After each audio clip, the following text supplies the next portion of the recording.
God. Hello, welcome back to the Mr. Arsenal podcast. 24 hours later, after the night before, after all the drama, after full time, the arguing, the fighting, the bickering, and that's just between us guys. It's just us. That's not including the whole rest of the fan base and the rest of the football world.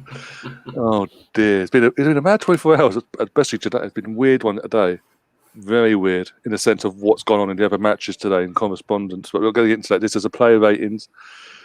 It's going to be all positive, happy, no arguing, no that. We're saving that actually for Friday evening. So stay tuned. Do subscribe, and if you want to see that, do subscribe now because that's a show you don't want to miss. But yeah, player ratings, guys. We'll just obviously go through all the players one by one, give our reasons for their ratings, and go from that. Basically, we'll start with Martinez, the goalkeeper. What do you want to give? We'll start with you, Sam. What would you give him? I'll tell you what, Martinez for me, despite letting in the goal, and listen, the goal he couldn't do anything about, so you can't really hold that against him. But apart from that, I think he had another really good game. He had two very good saves. High quality saves that kept us in the game. He's solid in the area. I mean, he comes out and claims the ball really well. He had that good punch. His distribution, as always, is pretty on point. For me, he had a very solid game. I would have to give him, considering the saves he made and how solid he was throughout. It just looked really sturdy. I mean, to me, he looked like a starting goalkeeper. He's been there. To me, it looked like he's been there for 10 years. That's how impressed I was. He's come in and it looks like he's been there for 10 years. He's not the reserve goalie, and he did it again yesterday. For me, I got to give him an 8 because he had some important, some important interventions there. For me, he gets an 8. Yeah. Nitish, what do you agree, or do you give it a lower or higher? I think my highest right now would be if Martinez is one of those players, so I'll give him a 7. I'm not going for 8 because obviously the clean sheet, if it would have been a perfect game, I would have given him an 8 or a 9, somewhere between. But yes, obviously conceding the goal, I will give him a 7. And it's not that because he's been poor, but my highest is maybe a bit less than Sam's.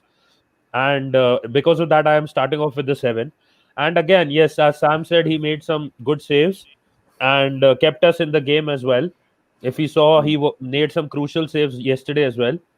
But then again, with respect to the distribution, I expect slightly bit more from him. He could have been a bit quicker. He was holding on to the ball a bit longer than usual. He does tend to do that, but the distribution was, like, you can say, maybe a few seconds slower. And maybe that could have actually given us a bit more edge in terms of counter-attacking football. So I am happy giving him a 7 for yesterday. Okay. For me, I think I'll sort of lean towards what Sam says, and with the 8, and literally because he did nothing wrong. The goal itself, he had nothing he could do. He tried. It just literally is what it is. But throughout the game, was flawless. The saves he was making, that's for a second choice goalkeeper at any club. He just looks so sturdy, doesn't he? He just looks so sturdy, doesn't he? He looks so comfortable. When he comes out for set pieces like corners or even crosses, he uses his height as an advantage and looks so commanding in doing it.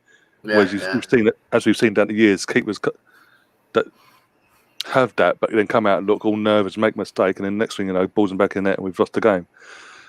But yeah, for someone that's been what was third choice and now second choice this season for most of his career, it seems to be grasping the chance now. And hey, again, like we said last night, there's no bad thing in having competition. Healthy competition isn't a bad thing for either of them, because it pushes both of them to be best of what they can be, their capabilities. Yeah. So yeah, I'm leaning more towards giving him an 8 out of 10. It would have been higher, obviously, with a clean sheet and if we got the result. But yeah, the goal itself, there's nothing he could do. Next position, we're going to go right back and work our way across. Hector Bellerin, in some regards, a surprise starter in the circumstances of what the options we have that are doing better than him performance-wise. What was your thoughts? We'll go with you, Nitish, first. What were your thoughts on Hector's performance last night before you give his rating? I am a bit upset that Cedric just came back into the team and again is out injured. I mean, he and Tierney may be quality players, but if you see both of them keep getting injured, whether it is cramps, whether it is a serious injury, I don't think it's an actual major injury. I just think it's more of a fitness thing because obviously he hasn't played for so long, and because the games are coming thick and fast. Arteta's a squad rotation. We'll find out on Sunday, obviously, but it might just be just a fitness thing. But sorry, I understand, but then only if you can see these two are the players who are actually visibly always limping off or feeling cramp or getting injured. None of the other players in the team seem to be suffering that fate so often as much as these guys are. Like if you see some of the other wingers or attacking players who are also putting in good shifts, they are not feeling that kind of fatigue and they're not feeling so injury prone.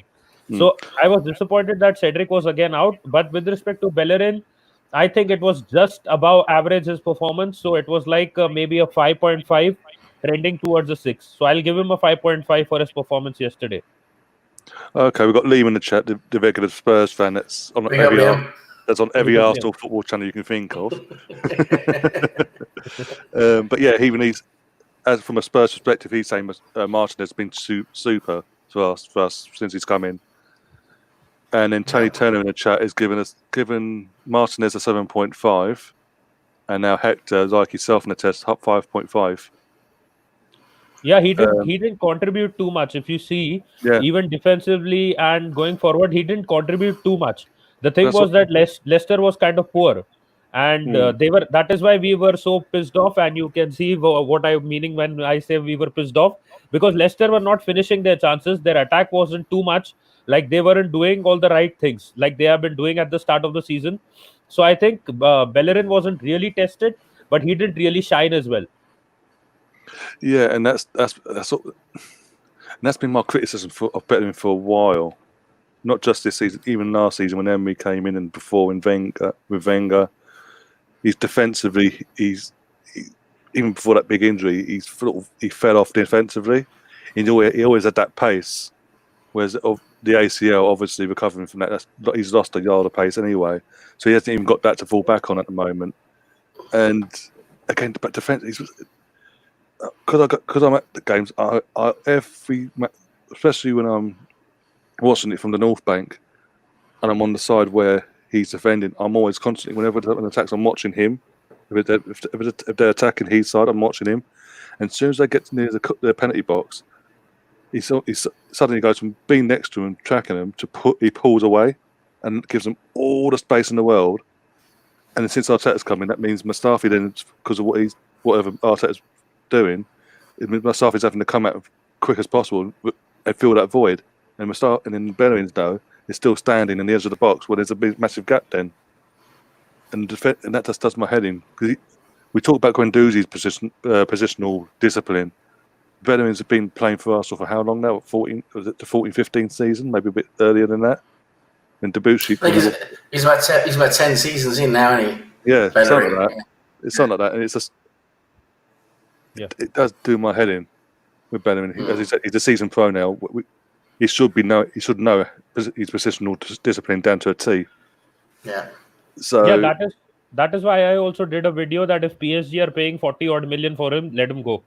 Don't waste your time around a player. I think for me, I think his days are numbered personally because of the fact that we've got Ainsley, who's not a right back. No, he came from the academy as a centre midfielder, but he's been playing as a wing back / right back. We brought in another right back and given him a long term deal there. For me, that says something's got to give. And I don't think they're going to get rid of Ainsley because Ainsley's actually doing what Arteta wants. He's become a utility player now, I think, which is really, really useful. I mean, you can play him all over the pitch, basically, anywhere.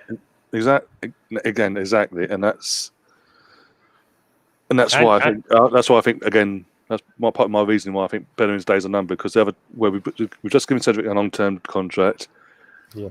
As you said about Ainsley, he's become a utility player. He can play left back, right back, midfield, whatever. He's suddenly happy to play anywhere as long as he's playing.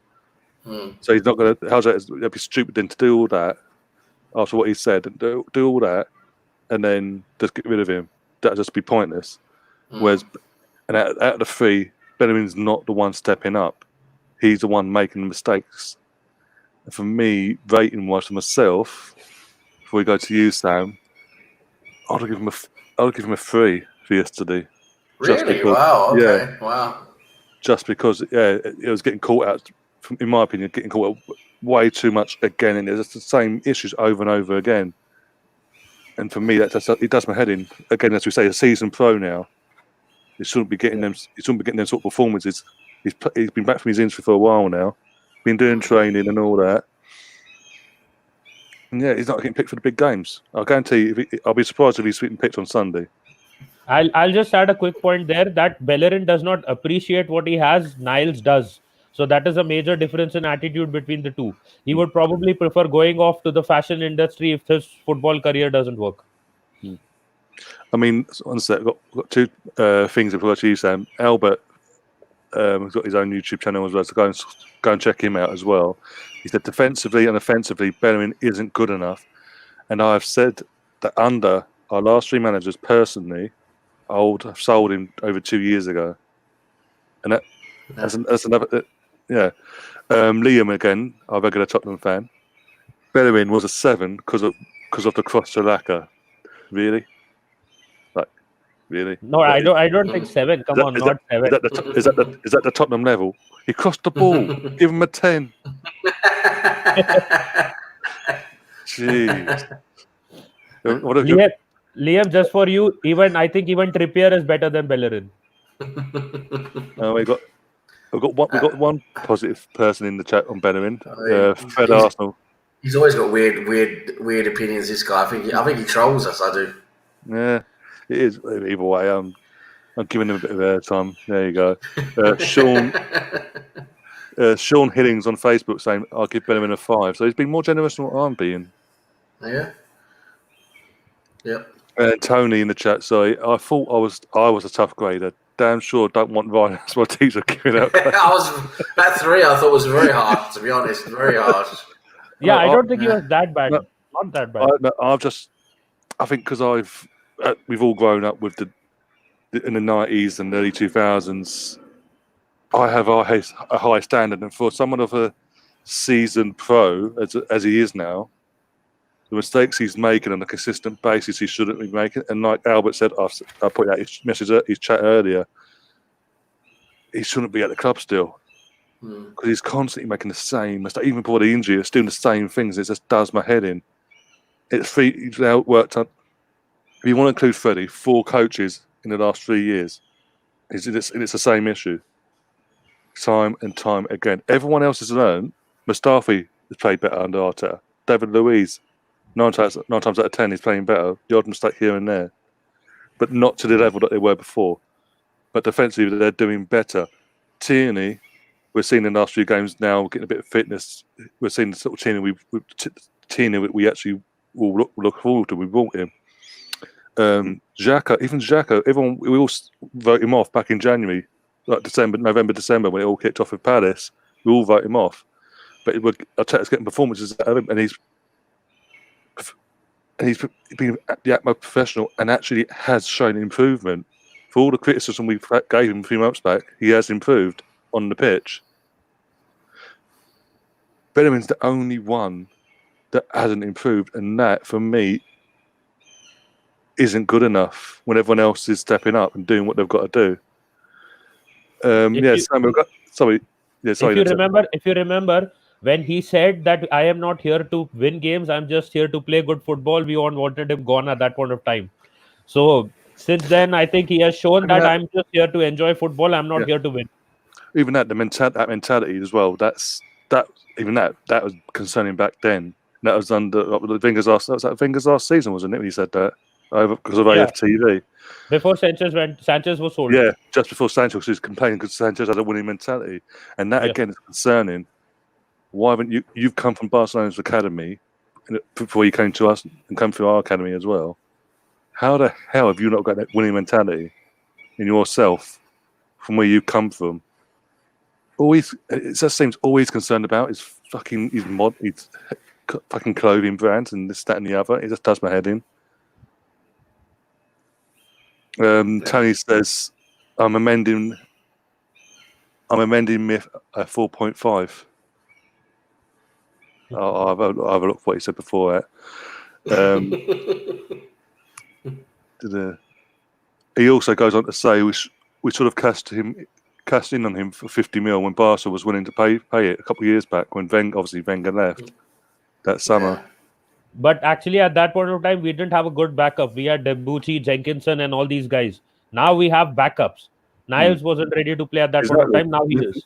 And this is what I'm saying. We've got 3 players that can play in the same role, as in the right back or right wing back, whoever Arteta wants to play.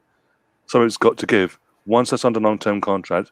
The other, as Sam said, is willing to play centre mid or across the midfield, across the back four, whatever to play the team now. His whole attitude has changed. He is the Ozil of right back. Bellingham is the only one that's showing no improvement. It's constantly making mistakes. His positional discipline is, again, I keep going back to it, is appalling for someone who's been playing for so long at the club or playing football for so long. Yeah. He's like the Ozil of our defenders. Ozil of our defenders. Oh God! Don't start the Ozil debate again. Jeez. I mean, Sean from Facebook's asking, do we think Bellingham should go? Be honest, he's not good enough. And Yes. You already know my answer. But going by my rating, Get Max Aarons. Get Max Aarons with the money. Yeah. Norwich is 1 defeat away from relegation. Get Max Aarons. What are we waiting for? Yeah. Albert back got this messed up earlier. Thank you for the shout out, top man. Bellingham he gave Bellingham a 7. Someone else gave Bellingham a 7. Someone in the chat gave him a 7. I would say Bellingham gets a 5 from me. So again, people think I'm being arsed by the looks of it. Either Stan, and then you've got Stan in the chat. All right, Stan, how you doing? Big up, Stan. Good afternoon to you good evening here, but good afternoon, obviously, in Vancouver. Afternoon, whatever. Right, and then we go to the centre. We're going to go to the centre. Oh, yeah, it's your rating, isn't it, Sam? Yeah, sorry. Your turn. It's all right. I was chatting so long about Bellingham. I mean, for me, he had a better game than he's had for a while. He's obviously, I could see he's obviously trying more because he realizes his time is probably coming to an end at Arsenal. I think he realized he has to give more and do more if he wants to stay in Arteta's plans, but it still wasn't good enough. I mean, his first half was decent, his second half was not as much so. But so Stan the man was saying, Stan is saying there. I pretty much agree with that. Listen, he's not good enough anymore. He's not at the level we should be having a right back or right wing back. Yeah. You know, we need to have someone at high level. Cedric so far, for me, has looked good. We need to see how he does against better opposition now, of course, and see how he does in the North London derby if he indeed is going to play there. But Cedric Bellingham for me gets I'd say about 5.5. I would say because he did actually have a decent first half and he did have a couple of good crosses, which he actually never has. So. He had a couple of decent crosses in that game, so that's why he gets a 5.5. And he had a decent first half, and that's why he gets that from me. Also, we're talking about right backs. We've got 4 right backs, as Tony says in the chat here. Chambers can also play right back because he came to us as a right back. Socrates too. Socrates gone. The fact that Socrates isn't playing, he's gone anyway. Like other people. I think the fact that he's not even getting he might be on the bench, but he's not even getting minutes since his restart. Says it all. That's a good thing. Again, that's a good thing, but we'll get into that later. Centre backs now. We'll go with Mustafi first because he's the one that got the brute of the night. Left with literal scars. We'll go with you, Sam, first for your ratings and. Yeah, Mustafi, he did a decent job, didn't he? Solid job. You see, he's become a bit of a conundrum now because, yes, he is playing quite well. I would say actually well, especially considering where he was. He's made huge strides since his days under Emery. he's actually looked quite solid. He's had a couple of not so much last night, but he has had a couple of iffy moments here and there.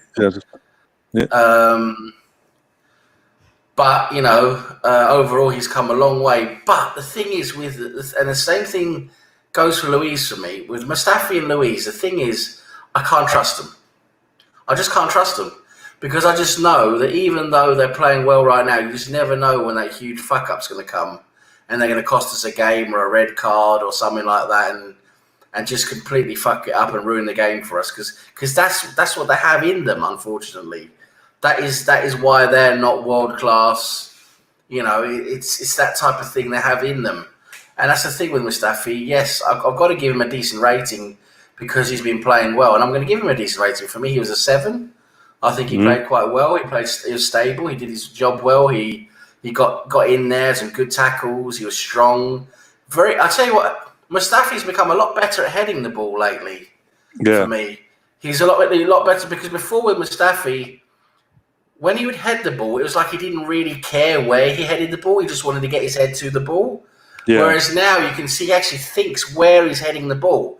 And I think this is something Arteta's brought into the defensive side of training and everything. I think he's actually telling the defenders, listen, you can't just head the ball. You've got to think where that ball's going to be headed. And I can clearly see that with Mustafi because every time a cross comes in now, he really tries to get the ball away out of the danger area, and it's working a lot better than previously. That's something I've picked up on. And for me, he gets a 7, but there's a big asterisk there next to his name. It doesn't mean for me he's going to be the defender I think we should have going forwards. I think we need to replace him. Yeah, in the chat we've got a few ratings coming already. Liam saying 6.5, Stan's giving him a 7 as well, and the others haven't given theirs yet. But if anyone else start giving you ratings, and we're going to go to Nitish, and once you put them through, I'll put them up on the screen. Nitish, what about yourself? Rating for Mustafi? So I think Mustafi has trended from last night so much that it must be like when he's won the World Cup, he must have trended at that point of time. He's trended more than that for the first time in his life because of the knock that he got from Jamie Vardy. With respect to the ratings, what I will say is I'll probably, because I've given Martinez a 7, I'll give him a 6.5 as well. It's not because, as I said, my ratings have started from 7, so it will be a 6.5 for Mustafi. There were a couple of moments when he looked a bit weak and he didn't look solid at the back, and probably that is why I'm not.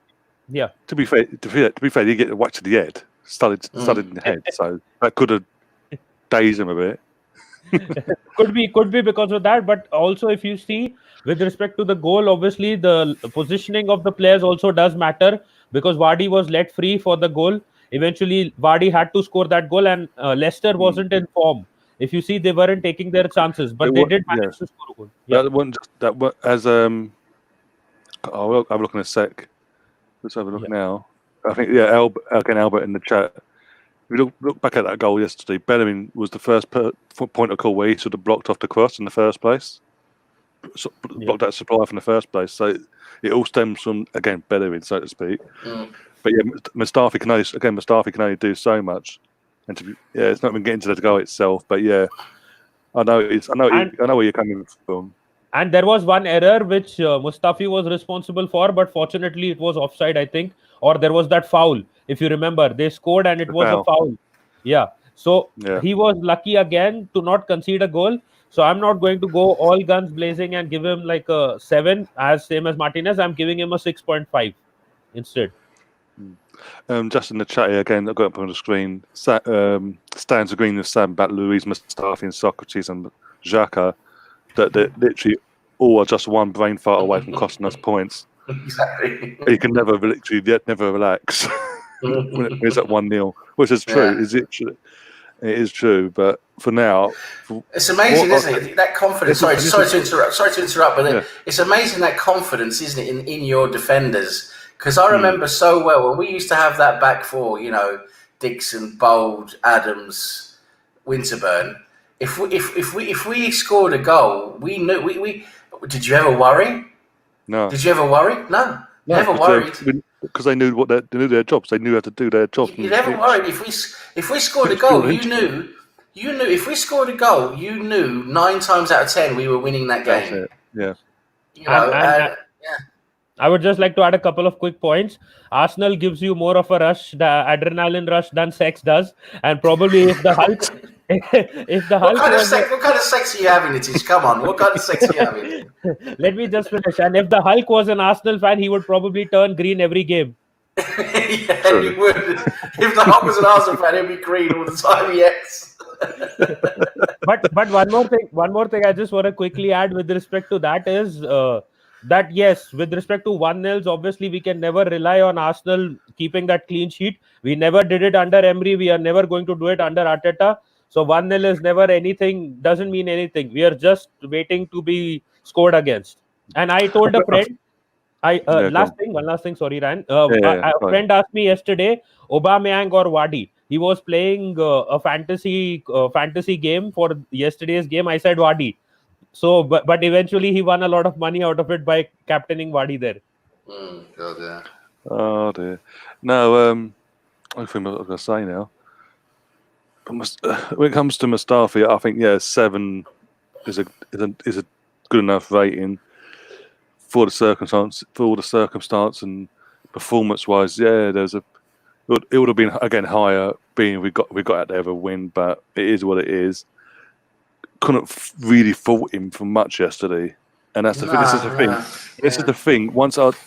This is what what's giving me excitement with Arteta. That if he's doing this with this set of players, what he's done so far in the last few months, imagine what he can do once he gets his entire back four that he wants, and the midfield that he wants, and the attack that he wants. Once he gets that in place, and we start seeing what his philosophy in that, and the winning mentality has already been drilled in by then.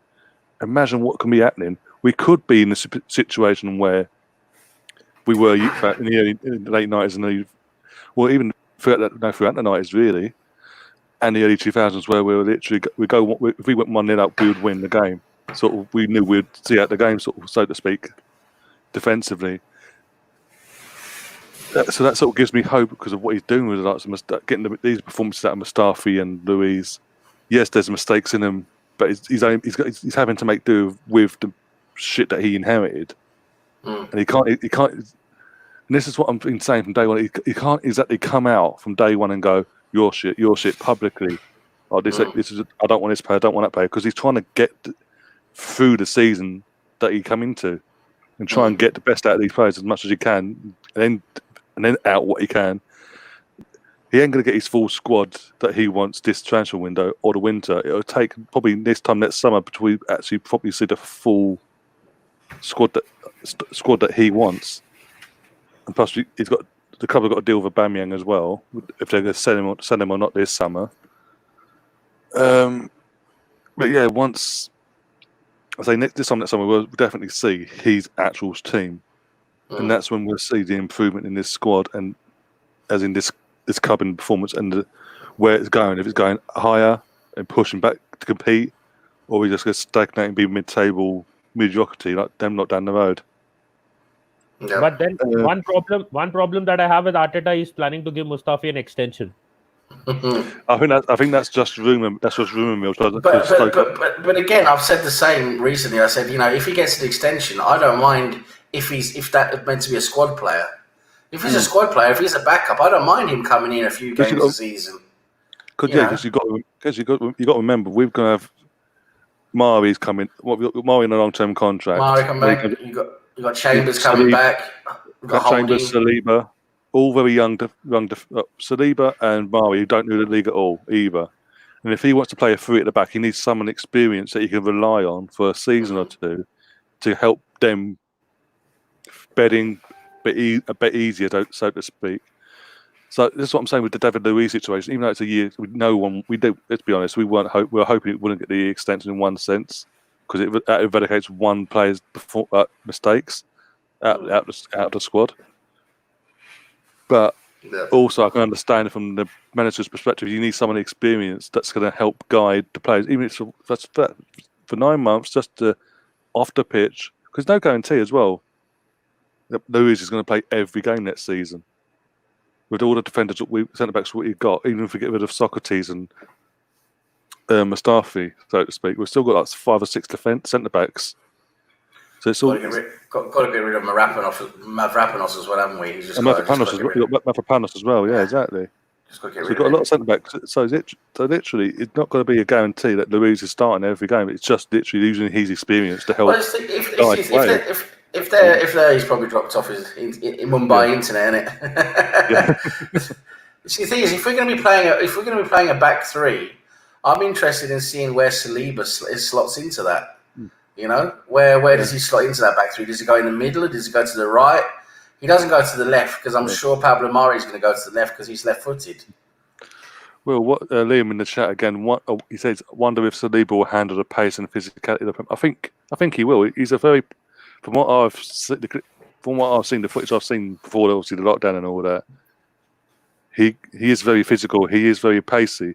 It's just obviously it's a different league and all that. But obviously now he's back at our training ground and all that, doing the training regime we've set in place for him to get back to his full fitness. He's back now. Here we go. We will be getting him back to speed and where he needs to be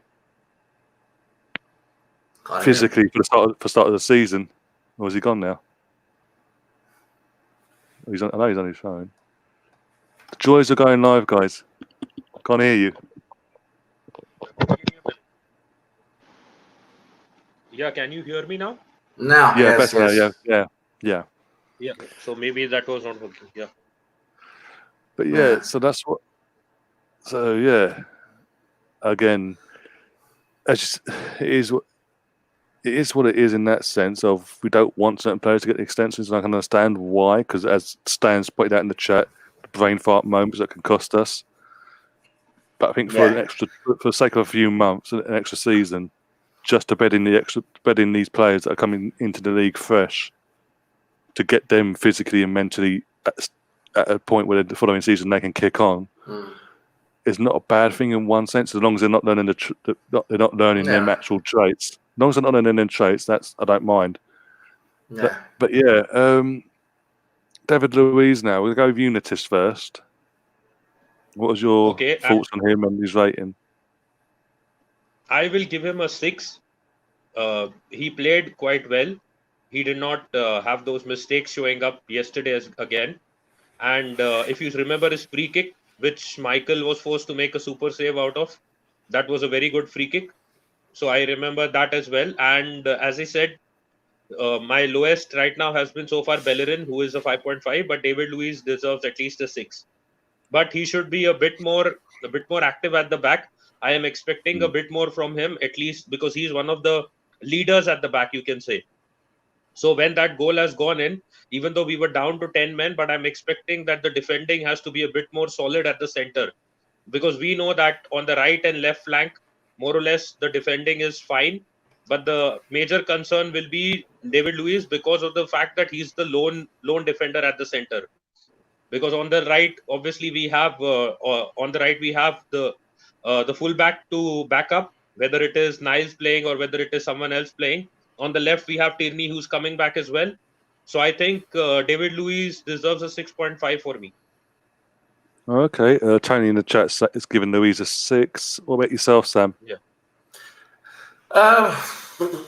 Torn really between a 6 and a 7, because I thought he did quite well. I mean, not spectacular, of course. I didn't really do any mistakes that I could see, not any major ones anyway.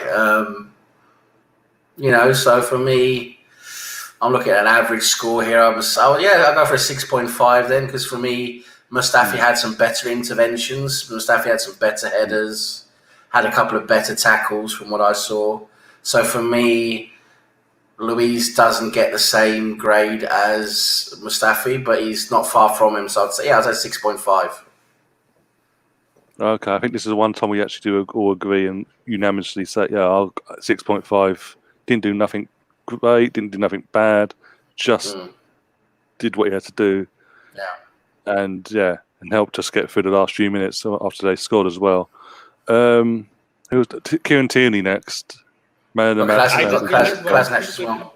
Oh, Kolasinac, left centre back. Yeah, so Kolasinac we'll go for. Yeah.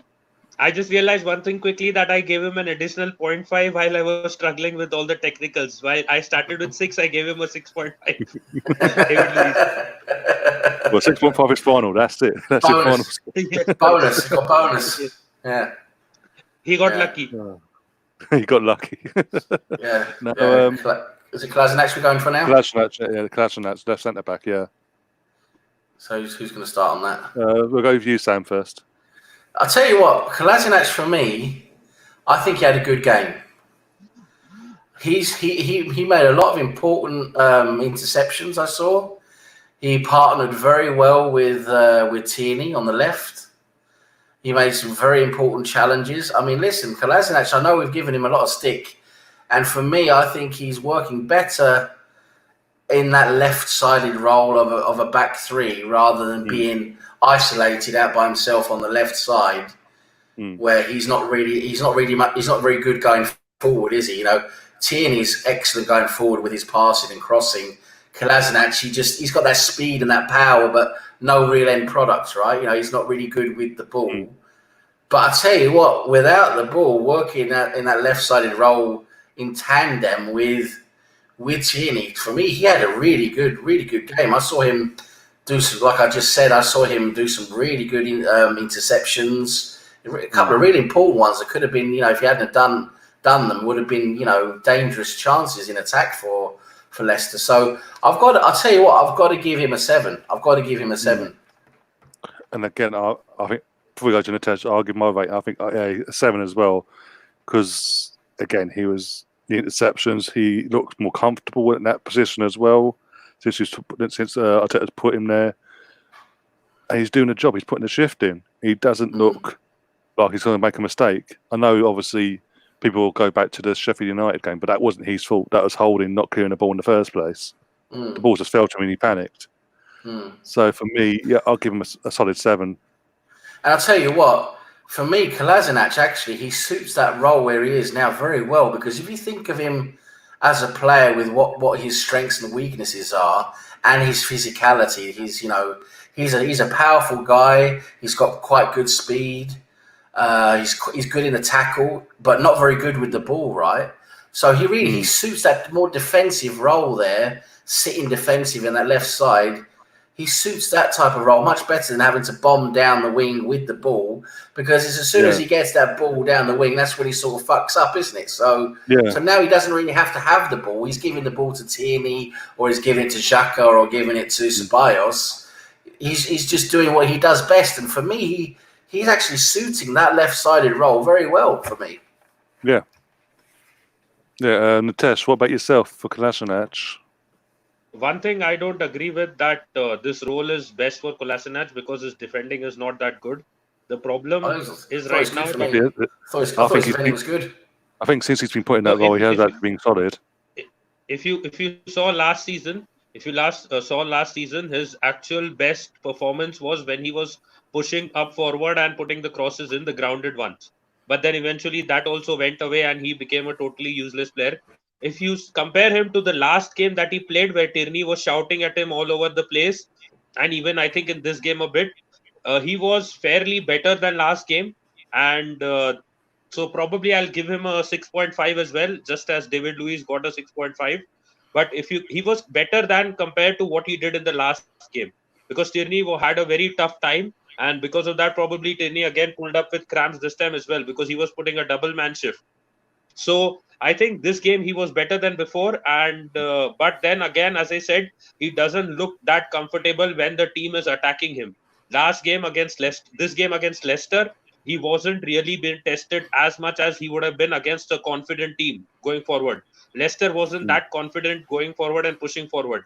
So, and if they would have been more probably trying to attack the vulnerable Kolasinac, probably they would have gotten better results out of it.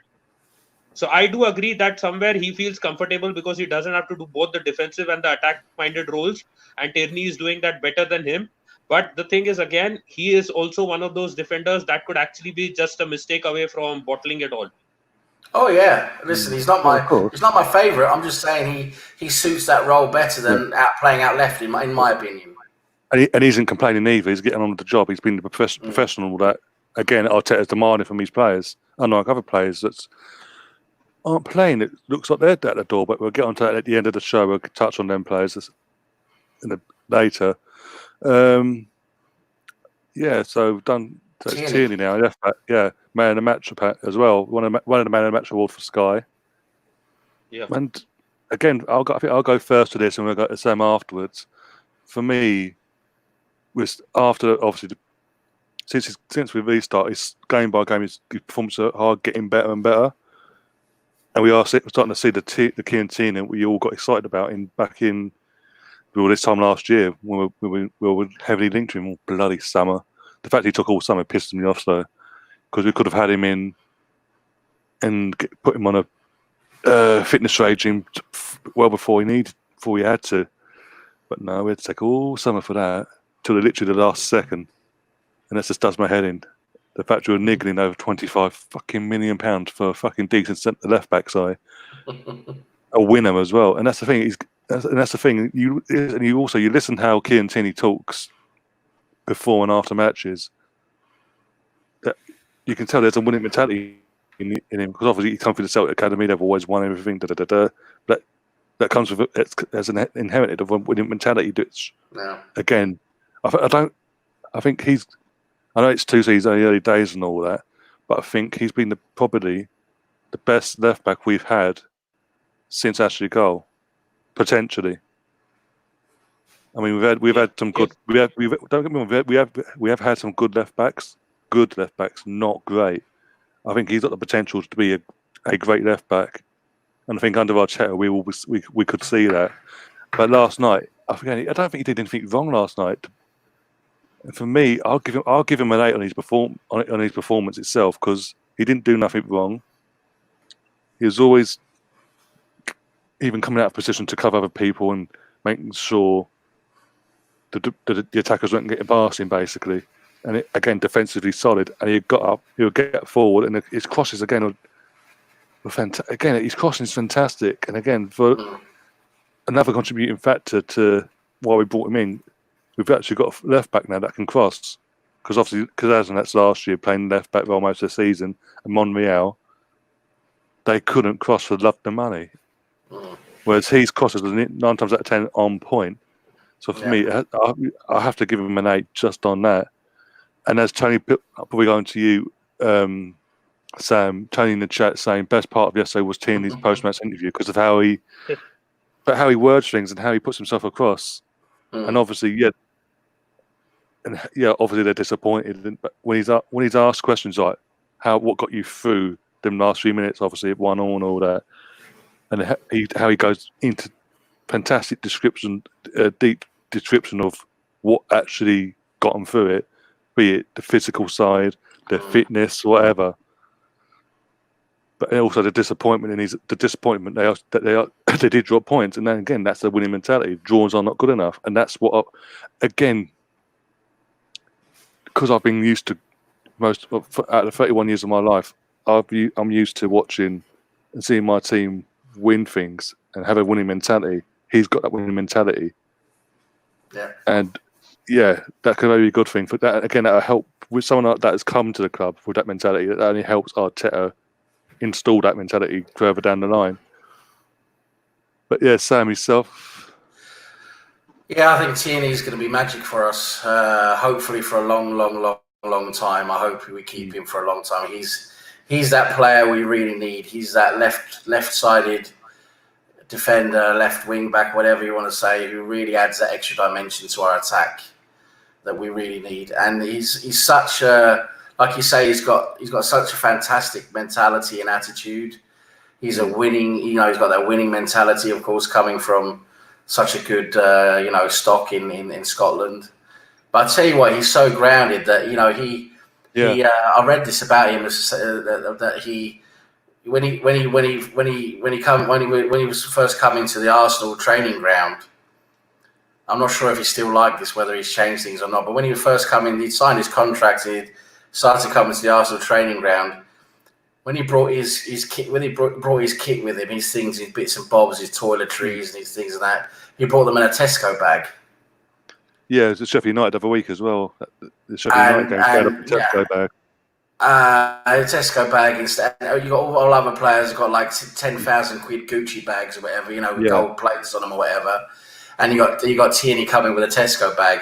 And that just shows you everything about him, really. That shows you what kind of guy he is. He's the real deal. He's not there just for the money or the fame. He's there because he's really, really he wants to be there.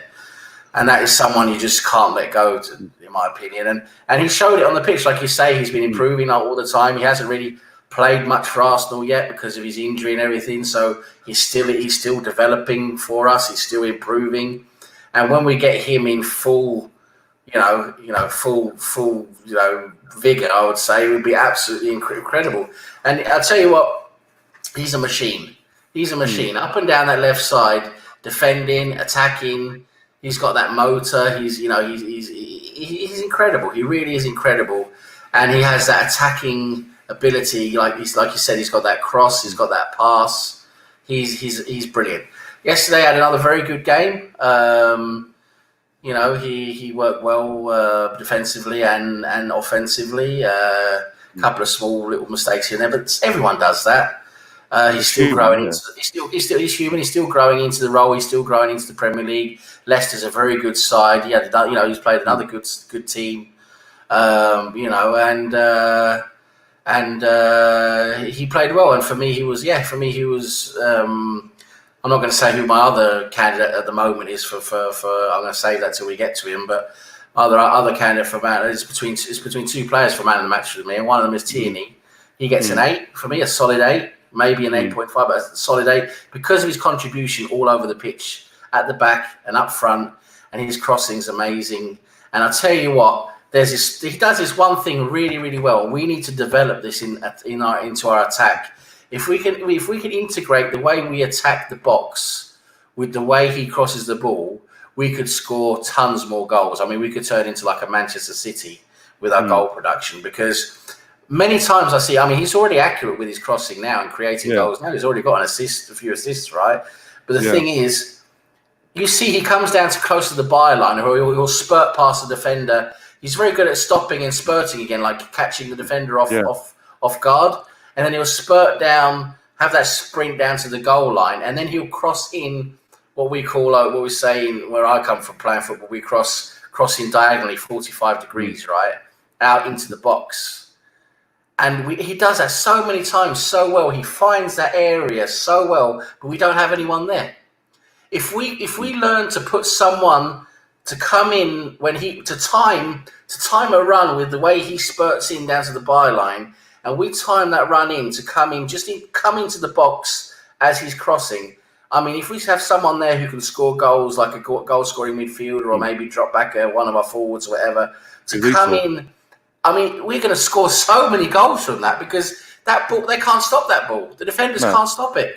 No. And he's so good with that. And we haven't really utilised that yet. But he's still without that, we're still doing very well. Yeah. So anyway, I'm blabbering on here, but he did very well for me. He gets an 8. He's a key player for us. But before we go to Nitish, just a few comments I want to touch on in the thing as well, in the chat.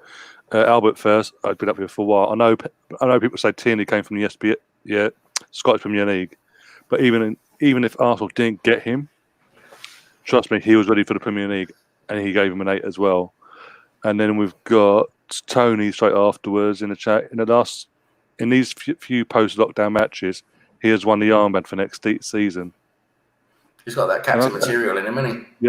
Yeah. And again, because where he's come from and having that mentality, that maturity, and how he puts himself across, and how he demands from his teammates. I was talking against Wolves I think it was at Troy or something, but he was basically bollocking the players. It's like, I'm one on my own, 2 on me, sort yourselves out. And I like that. That's that sort of throwback to like Tony Adams, like, what you're doing there, get back here, get back in that position now, do your job. Yeah. Oh, fucking that's a throwback, blimey. Stan giving Tierney a 7.5. Again, hopefully future Arsenal catching with a Scotland flag. And again, this next comment's good. Yeah, I'll put that in a sec. But yeah, I'm part Scottish on my mum's dad's side, on my granddad's side. So again, having a Scottish player coming playing at Arsenal for me is fantastic. I can't remember the last Scottish player to play for Arsenal. It's never happened under Arsenal anyway. Yeah. Apparently I'm retired. It's come back. Yeah. He did quite well in that game, didn't he? Yeah. In Niles' bag as well. Yeah, Niles got him as well, but Tierney did well as well against him. Yeah. But yeah, there's a comment here I want to touch on before I get to you, Nitish. Sorry. Yeah. From what Fang Sports is saying, from what I've seen so far, Arteta's just another Emery, way too negative and poor substitutions. No, I have to respectfully disagree. I think the substitutions last night, in the end, the last couple were forced upon him because of what happened in the Eddie situation. He was forced to then, soon the second we had to go 1-1, knowing then Leicester up the ante. He had to do something to make sure we got out there with something. Because for so long we've seen our managers either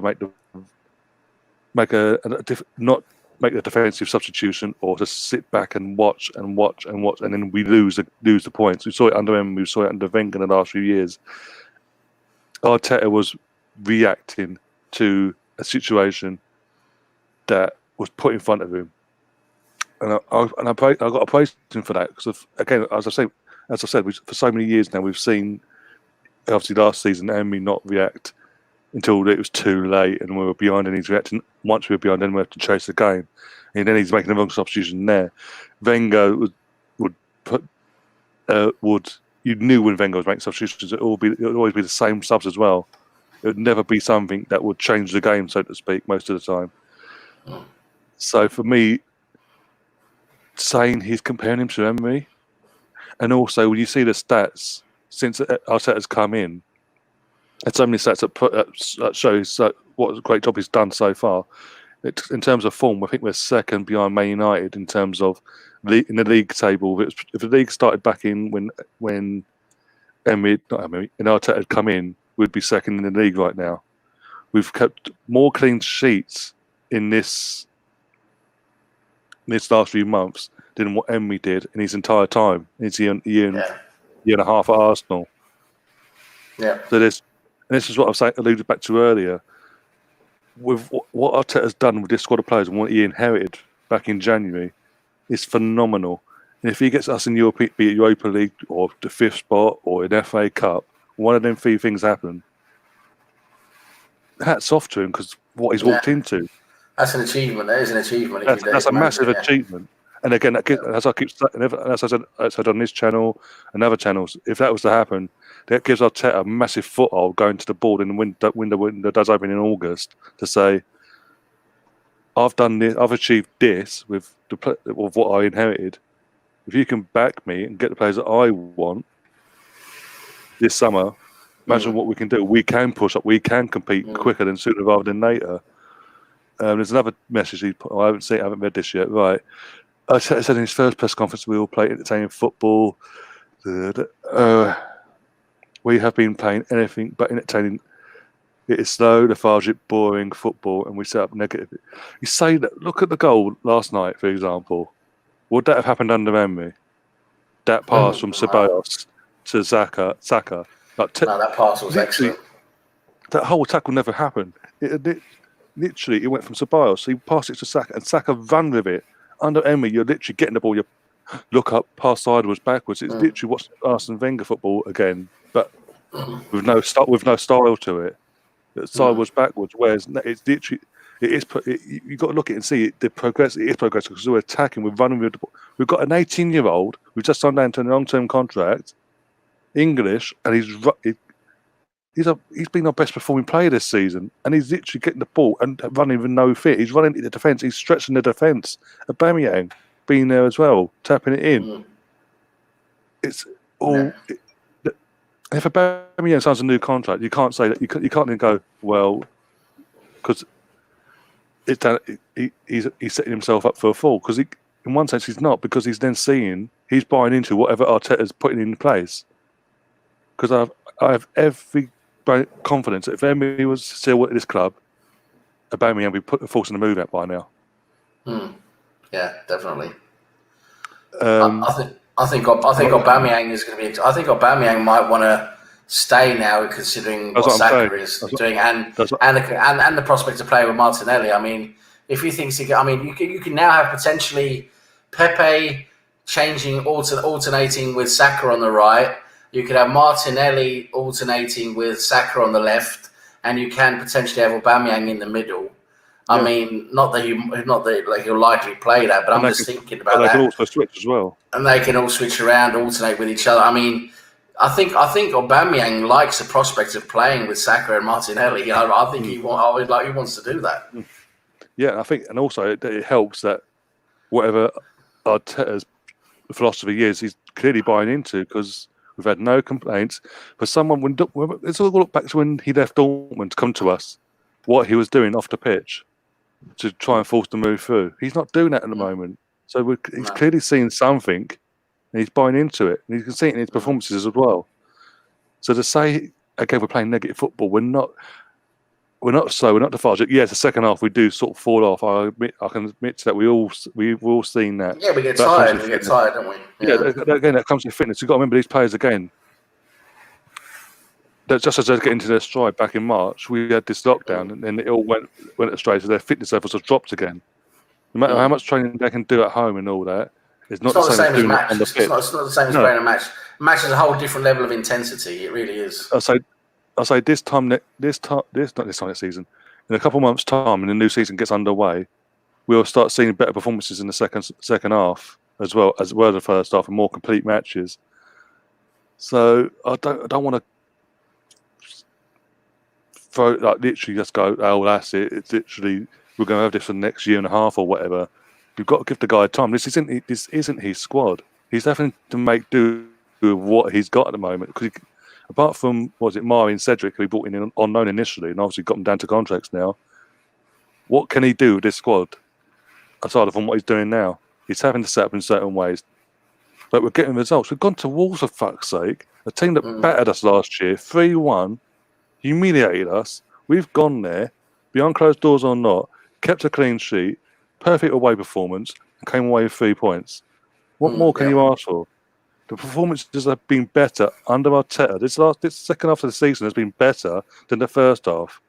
I know that's not a high standard, but you can't then say when the second half's been better than the first half of the season, you can't then compare and say, oh, the football's the same.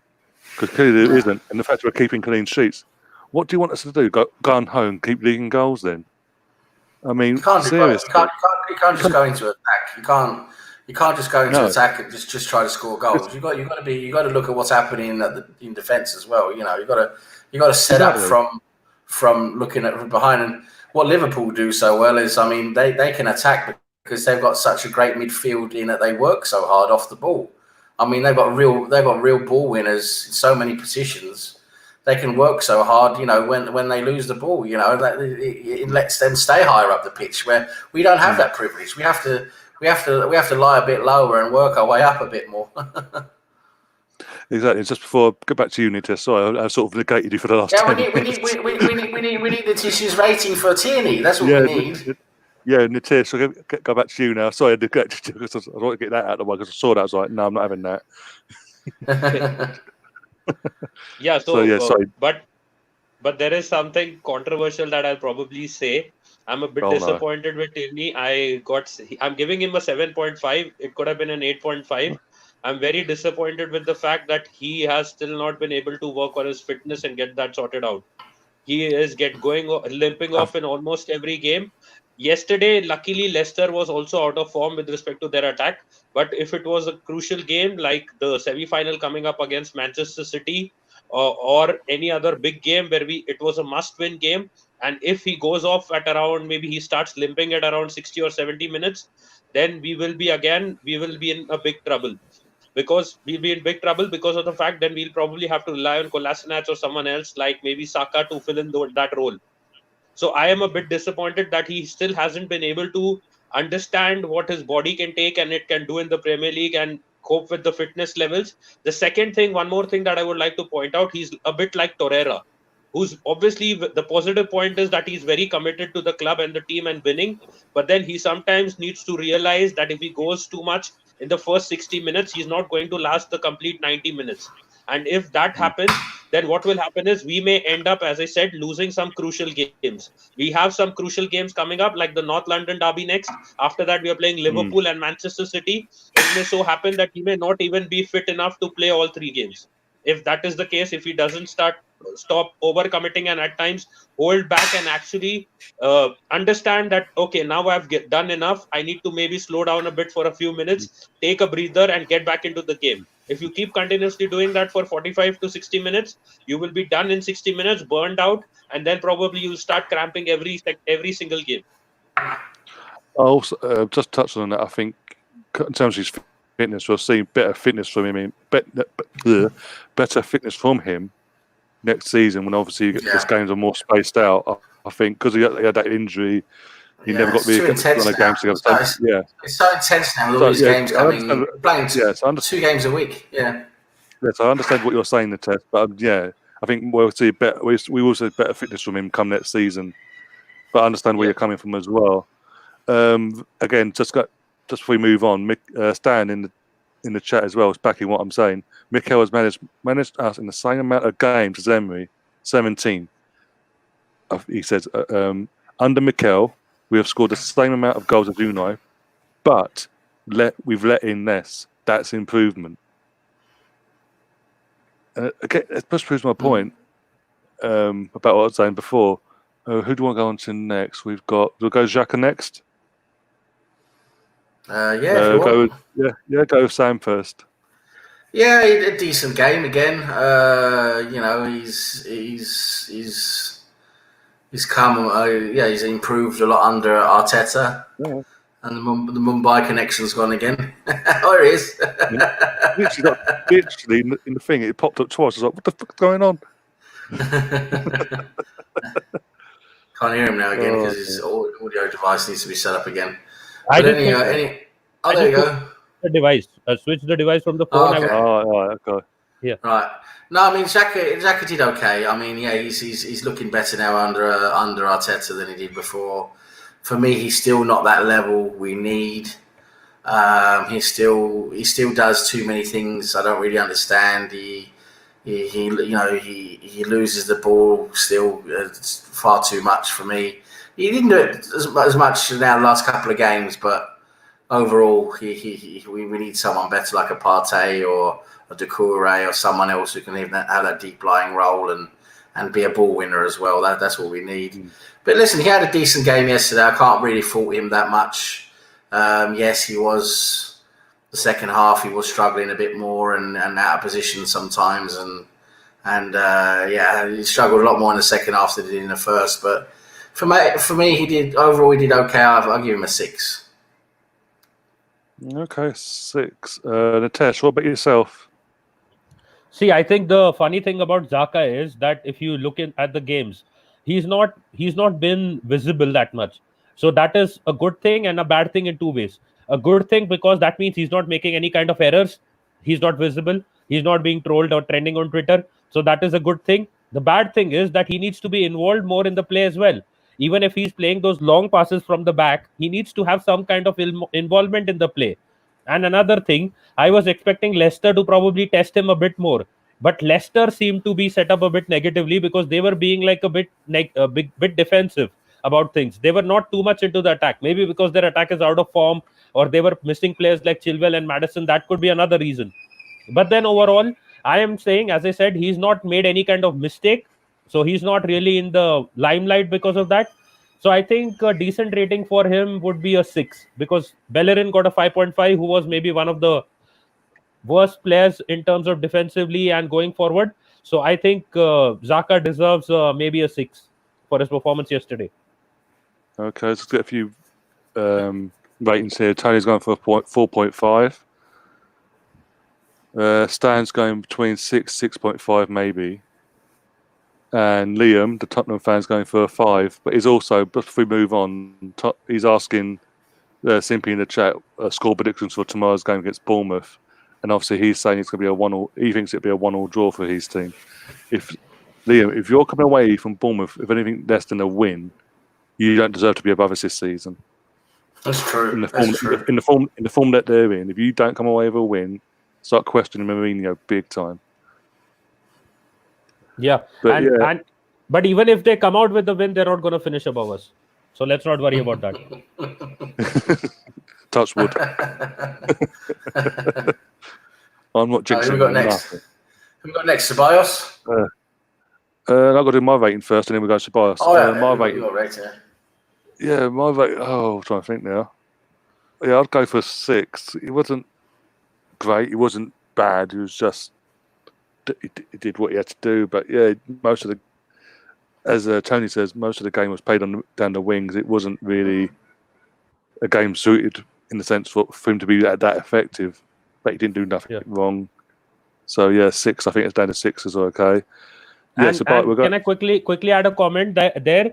Generally, when Mustafi and Xhaka are trending on the internet, it means we are fucked. But yesterday was a good day for Mustafi, and he was getting praised everywhere because he took it like a man on the chin. And there were trolls going around that Vardy is the new Shawn Michaels, and that sweet chin music really got him. Now we're going to Dani Ceballos now, which again, I'll go my rating first. I think I'll give him an 8 because, especially from the first performance, he was literally all over the place. He was involved, getting stuck in, and progressive and positive. But yeah, I'll give him not a standard 8, but obviously a very high rated 8 out of 10. Just because, first off, he was the thrusting force in everything we did positively.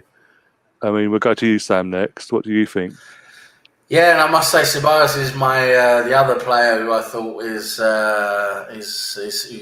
who I consider man of the match between him and Tierney. I thought Ceballos had his best game for Arsenal for a long time. Probably since that Burnley game when everyone raved about him. He just looked a lot more comfortable on the ball. His distribution was good. It just seemed like a game. He just seemed like he had a lot more confidence all of a sudden, and he was a lot better with the passes he made. It wasn't so much backwards or sideways. He played a bit more positively. The ball went a bit more forwards. Up the field, and that pre-assist. Wow, that pre-assist into Saka there. That was a pass and a half. I mean, that was incredible. That was weighted down to, the last blade of grass. I mean, that was really, really good. You mean the pop-in? You mean the pop-in? And if that is the kind of thing he can start doing for us, then credit to him. Then I don't mind keeping him. I don't mind adding him into our midfield Arsenal because, I mean, if we can have players like him rotating in midfield, hopefully we'll bring in another couple of good players. But I'll tell you what, I wouldn't mind bringing him rotating in midfield if that's the type of performance he can put in. Because yesterday he was excellent for me. I have to give credit where it's due. I mean, Ceballos for me until now has been very mediocre. I haven't really seen what Arteta sees in him. But now, if he can start, this is the thing now, and he's had a good game. I'd like to see him continue because he had that good game against Burnley, and then he just dropped off, performance-wise. So now he's had that good game. Now confidence going. Let's see him, continue. Now I don't want him to drop off. So it's going to be interesting to see. But yeah, anyway, for me, I would actually have to say, if I'm going to pick a man of the match, I have to go for one player. It's going to be Ceballos, just slightly ahead. I mean, like a head. Like a horse race, a head or a nose ahead of Tierney, because he had that pre-assist and he just had those quality passes yesterday in midfield. His distribution was so vital, and for me, so since he's getting that man of the match, then for me he's going to be 8.5 for me because he's getting that man of the match. Okay, and Nitish. Before I go ahead with the rating part of things, I just want to mention it to everyone that we got this new term called pop-in for pre-assist because of Ozil. because he's always he Messi Poppins, yeah. yeah. So every time you hear Poppin, it means pre-assist. And but yes, I think that Tierney was better than Ceballos. And the thing is, if you saw the game, he was good in the first half. He had that one crucial pop in. Apart from that, I didn't see too much from him. Yes, he was fighting for the ball in midfield. But if you saw one or two passes apart from that, I think he took a free kick as well. It was totally awful. So there were certain moments where he goes from a 9, drops to a 5. So in between coming to that, I will probably give him a 7 instead of a 7.5, because I gave Tierney a 7.5. But he needs to have consistency within that 90-minute period. So if you saw the first half, he had that one super pass. He had a few good tackles in. He was fighting for the ball. But then at the same time, he had that one free kick, which was like totally bad. I don't remember it was first half or second half.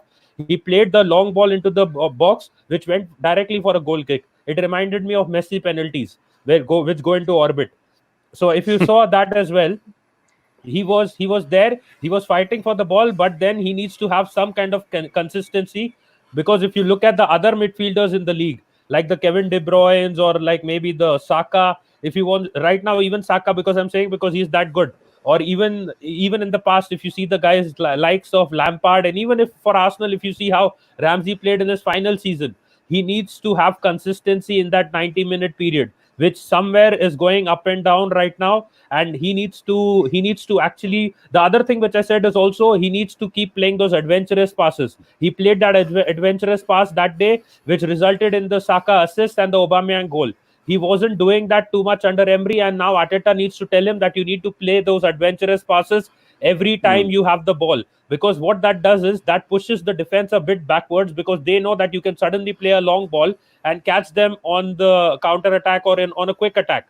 So if that is the thing, I will say that if he keeps playing those adventurous passes, I think we should retain him. But if he doesn't start playing a consistent 90, then it's gonna be that we should probably get rid of him and get someone else in who will actually do the job consistently for us. There are a lot of players.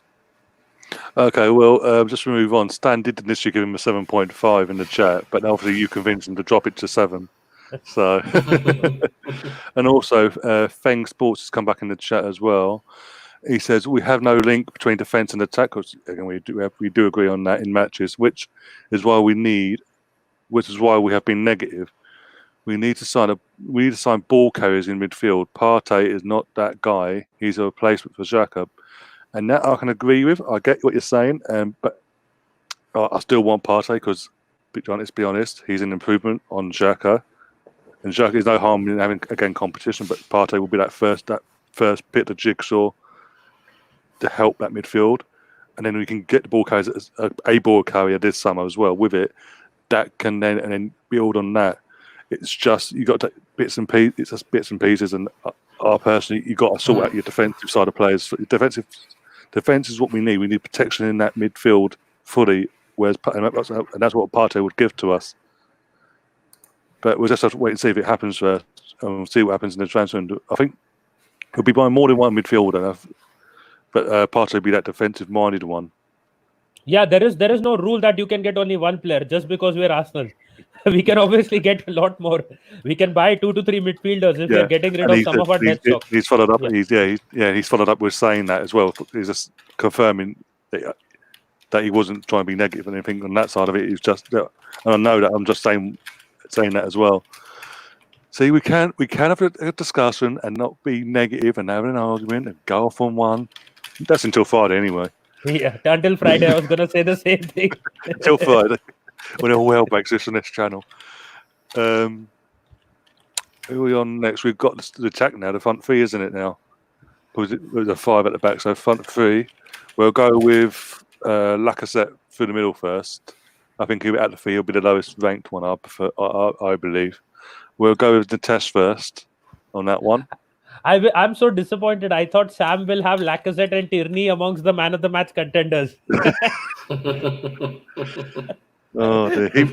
No one's that deluded, surely. Tierney was good. Not Lacazette. Not Lacazette. Lacazette-wise. Tierney, yeah, but not Lacazette. I did a video about how the referees mess things up, and the guy texts me. I told you about this, that Arteta got rid of Lacazette and brought on Eddie Nketiah. That is why Arteta deserved to lose those points, because he got on Eddie Nketiah for Lacazette. You've seen that as well. That's had my head in as well. But Lacazette was given an opportunity. He wasn't taking the chances. In the second half, he fell off as well. He weren't doing much in the second half. He tried to do something, freshen things up, give a bit more youthful energy in attack, and yeah, it did backfire. But it doesn't go there with that yet. But what would you do? What to do? Keep a player on just because of he's a bigger name than the player coming on. I mean, seriously. Maybe it was the fan ranting because Nketiah got sent off. It is, yeah. But it wasn't again. We've seen a worse challenge today, and they got away with it. So not even checked on VAR, but we'll get into that another time. Yes, exactly. With respect to the rating, I see one thing. I was looking at Sam's reaction through the watch along, and he would have probably picked up Lacazette and carried him off the pitch if he had the opportunity to in that game. He was so frustrated with Lacazette. He would have grabbed hold of him, picked him up in his lap, and thrown him off out of the field. That was definitely. But I think that he did take a few good shots. If you remember that one-handed save that Michael made, it was a good shot. It was a great save, and But the thing is, obviously, he should have probably at least scored one goal in the first half. Header. And yes, I blame him that he did not take his chances and at least score one goal. Even the Schmeichel save, even though it was a great save, he could have probably hit it a bit either side of him, and probably he hit it quite straight. So there were things there, and he was trying to link up a bit more, but it didn't work out for him. So I'll probably give him maybe, I'm not going as down as Ryan, like he gave Bellerin a 3, but I'll probably give him a 4 for yesterday. Okay. Sam, what about yourself? When it comes to we're talking about Lacazette, right? Lacazette. Yeah, I mean, for me, he was poor. He did some decent link-up play, but listen, the guy's paid to score goals. He's a striker. Yeah. That's what we brought him. That's why we brought him from Lyon. He was a prolific goal scorer at Lyon. We brought him in to score goals, and he's developed into this link-up, deep lying forward kind of guy who's completely lost his touch for goal, completely lost his shooting feet. For a second, I thought you were describing Firmino. Firmino has that role. I don't want to get into that discussion. Firmino has that role. Lacazette has had to go into that role because he's got no goals. That's the thing. He's had to lie deep and link up and hold up play and everything because he can't score goals. And every time he gets a chance, he misses it. And he's always doing this. It's weird. It's like when he shoots, he's always falling over. It's like he's got this technique where he shoots. I don't know. He's always falling over when he shoots. Stand up and fucking shoot the ball. I mean, anyway, for me, he just misses far too many chances. And I'll tell you what, if we want to sell Lacazette, we can sell him. I mean, I've got more confidence in Nketiah. Martinelli can also play down the middle. We've got this Balogun who's supposed to be. We've got this Balogun who's supposed to be amazing as well. He wants to come through. Listen, Lacazette can be sacrificed for me. We can sell him, use that money for a Partey or a Doucouré or whatever, for something we need in midfield, and develop someone else, or bring in someone else, because Lacazette's just not doing it. And I tell you what, this whole we're not going to get into this whole agenda argument. We're going to save that for Friday. But listen, if Lacazette had scored those goals in the first half yesterday, we could have been 3-0 up at half time. We wouldn't even had any discussion on Twitter today. Even if the other things would have happened, we'd be like, oh, okay, that's shit, that's bad. But listen, we won the game. Hey, no one would be talking about it. So this is the thing for me. It's easy to blame everything else when it's a 1-1 and a tight game. You blame what you can, but Lacazette, he's got to be scoring those goals. For me, Lacazette's a 5. Just because overall he did contribute some decent passes and decent link-up play, but it's his complete lack of composure in front of goal and lack of contribution in front of goal that loses it for me. So he gets a 5. But I just want to ask one thing quickly. How does Balogun get in the conversation of being a striker in the first team only when he's about to leave? If that guy is so good, he would have probably been in the conversation all season long. Oh, Well, there's always been there's always talk of I mean, there's always talk of him fighting to get into the first team. Like it's like been between him and Nketiah. But the thing is, now there was this whole thing, wasn't there? Like I can't remember. They was thinking of bringing him in because of an injury, or what was it? There was something happened, wasn't it? I think it's injuries and all that. Yeah. Something happened. There's an injury or something. They was thinking of bringing him into the first team match day squad because of injury, and then it turned again. The injury wasn't so bad anyway. But listen, the guy apparently he's good enough to be in the squad. He should be given a chance. He's been doing bits for the under-23, so he's getting to that level where we either start giving him some minutes in the Premier League, or he wants to go somewhere where he can play. You know, that's the nature of football, isn't it? Yeah, definitely. Yeah. Standing in the chat as well, as you see on the screen, the Lacazette making the false 8 position his own. He's also, before we go back, sticking on Stan, another comment just come through. Yeah, John Jules, another kid that's supposed to be very good. Yeah, he's supposed to be another good kid coming through. We've got this midfielder, apparently he's very good. He's been in the matchday squad a couple of times since Guendouzi's been dropped now. We've had Matt Smith from the under-23s, who apparently is a very good central midfielder. He's got a very good passing foot on him. You know, we might be able to see him before the season finishes. And again, with Freddie being in the coaching staff, he would know what he's capable of. So again, recommendations from Freddie to Mikel. Yeah, like with what was it, Ryan Barton in the summer. But I don't think we'll be seeing any of these youngsters unless there are injuries in any of our squad. Of course. Because we need to win everything. We don't have that luxury. No, but looking forward to next season. If we're to start give Balogun a contract extension or whatever, well, obviously it'd be an extension for him because of his current one's run out. But things like no matter what, even if we get whatever European competition we get, you got League Cups you can play him in the early rounds, the FA Cup early rounds, so you can sort of blood them in throughout the season and see how they work out and give it. And if it works out, give them more game time and build it from that. It's just coaching them and not doing what Emery did with Guendouzi and just throw him in the deep end and then constantly play him and make him think that he's made it already without even having to try hard. And obviously that's come back and bit us on the backside. And again, before we move on, Feng Sports says, who says Balogun wants to leave? If anything, he has hinted he wants to stay. We need to make sure we sign him up. And again, I agree with that. I was on the Andrews channel last week, and that he came up in a deal no deal format. And I was one of the ones that said we need to keep him. He's a generational thing. And you look at his stats going up through since he started playing at the professional level. It's been absolutely phenomenal. I think this season alone, he's scored like 45 goals so far in 30-odd games. And that's just ridiculous. That's not including assists. And I know that's youth level, but that's still really good. And we shouldn't be letting that sort of talent go because it can backfire on us on the line. The problem is Eddie needs to be less favored. Maybe now with the red card, Balogun may actually get a chance to get into the squad. Maybe, but I think for him to play, we need to give him a new contract. So it's down to the club now. I'm not sure. Balogun hasn't got a contract. I'm not sure but anyway, it is a possibility for him to get into the matchday squad now because now Nketiah is suspended. They could bring in Balogun as a backup forward, of course. Yeah, if he wants to do that, or he might just bring in an extra midfielder. I don't know.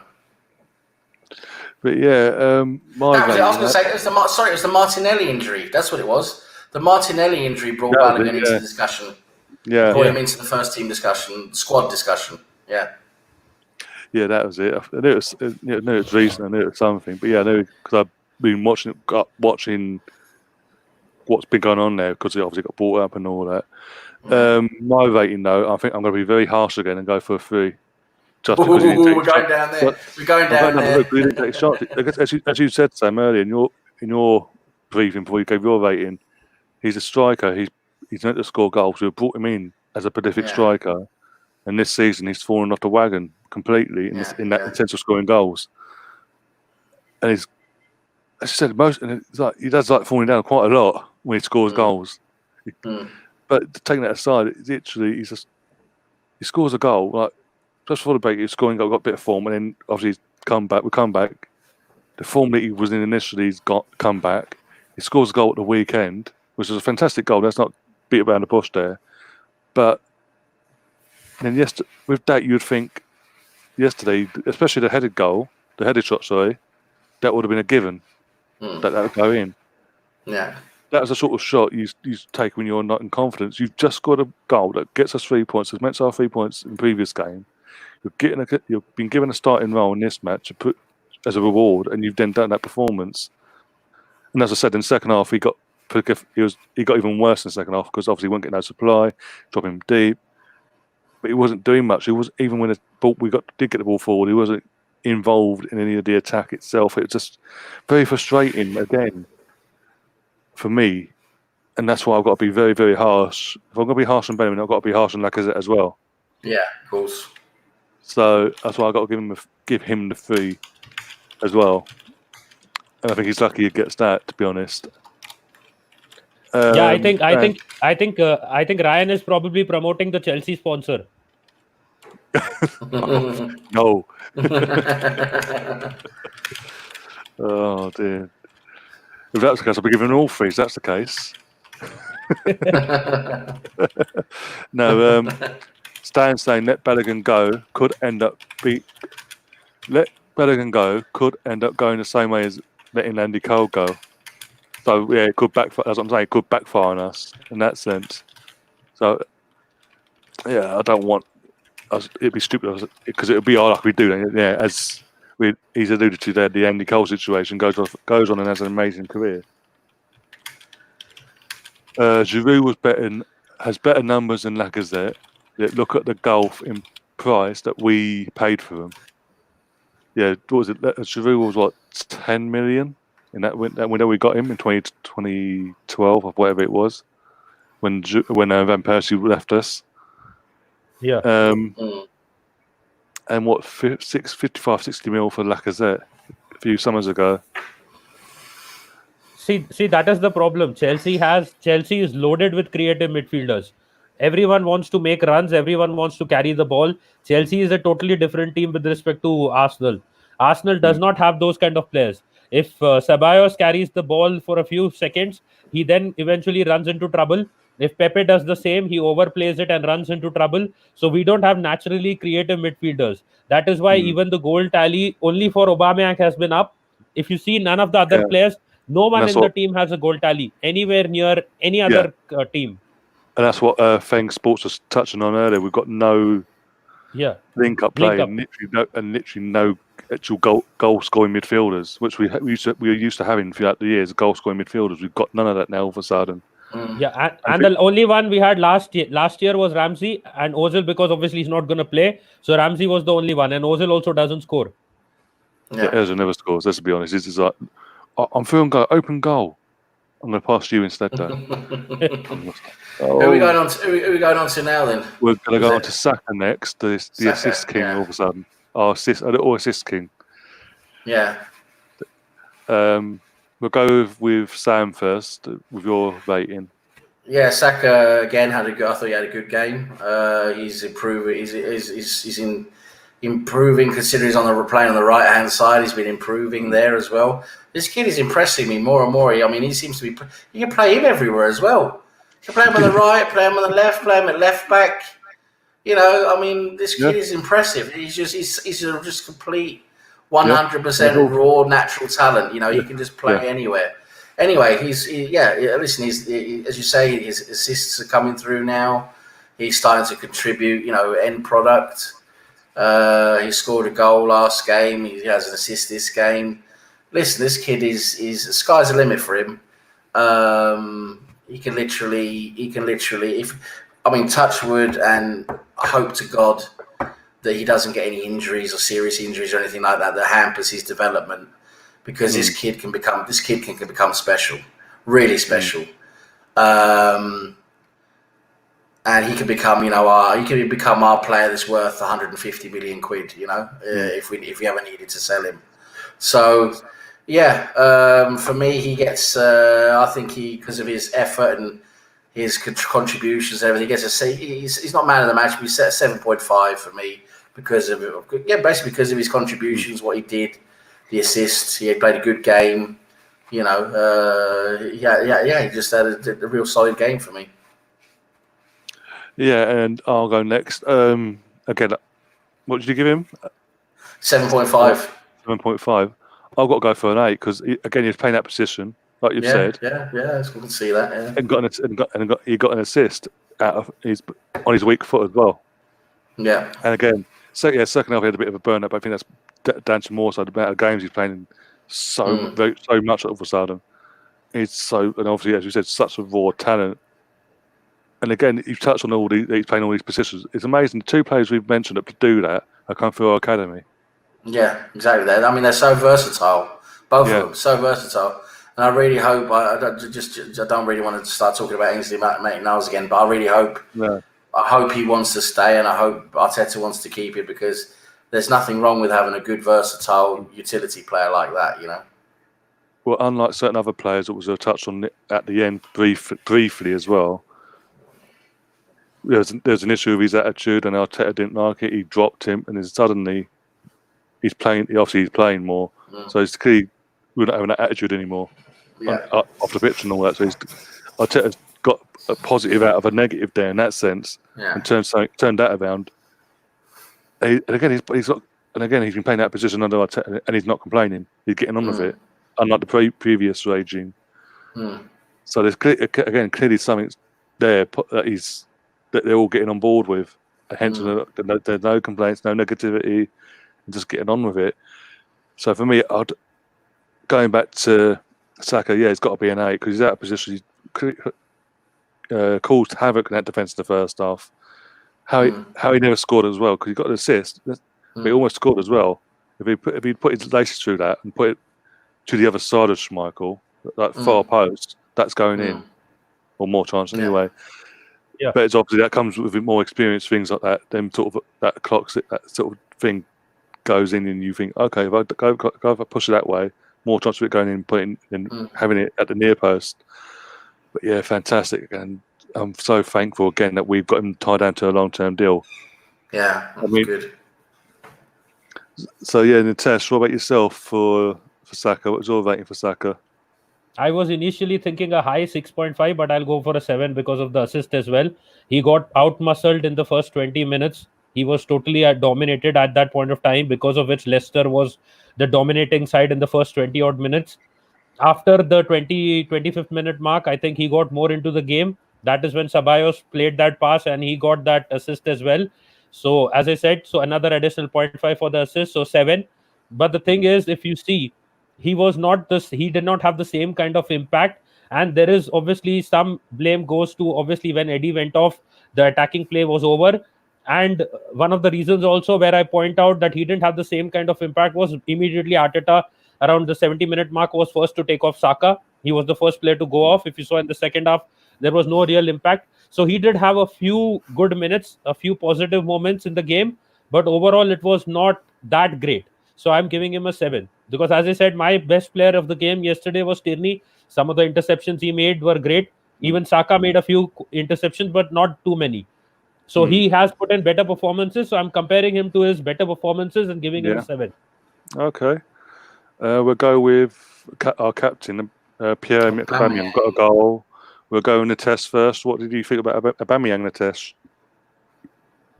Again, I think I will give him a 7 as well, because apart from the goal, I did not see him getting too much involved into the attacking play.